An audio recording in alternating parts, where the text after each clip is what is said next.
With more families cutting back on spending, a Post Falls nonprofit just opened its doors to provide everyone with affordable meat products. KXLY4's Tania Dall joins us live from Coeur d'Alene. Tania, this isn't your run-of-the-mill food bank. It's not, because the food isn't free. A week's feast is based out of Post Falls, and they're trying to provide affordable meat to families who are struggling right now. In some cases, it says you can buy meat for 30% cheaper than your local grocery store.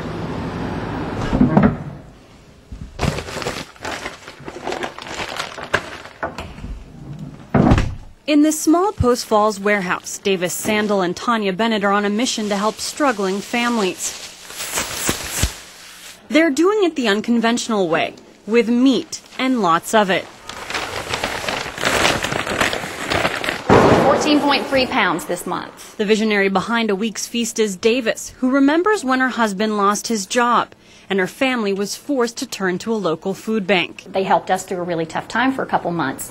But I noticed that the problem there was most of what you get are carbohydrates and milk products and things like that, but not a lot of protein because they just don't have a lot. The duo buys restaurant quality meat from wholesalers and are able to sell it at drastically reduced prices. This is the one freezer that just a little bit of food that was left over from packaging. There are pork chops and whole chickens down there. The menu changes every month and no income requirements here.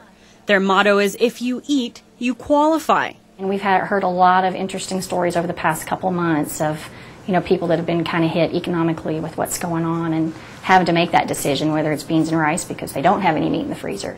This is our warehouse, and we package everything here. With only 3 functioning freezers and a couple dozen more recently donated by Costco, there's still a long road ahead.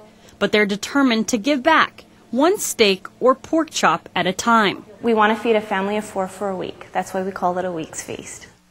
And the nonprofit hopes to expand to Spokane in the future, and it even wants to do home deliveries to people who are homebound, like seniors. For more information, just visit us at KXLY.com and click on News Links. Reporting live in Coeur d'Alene, Tania Dall, KXLY4 HD News.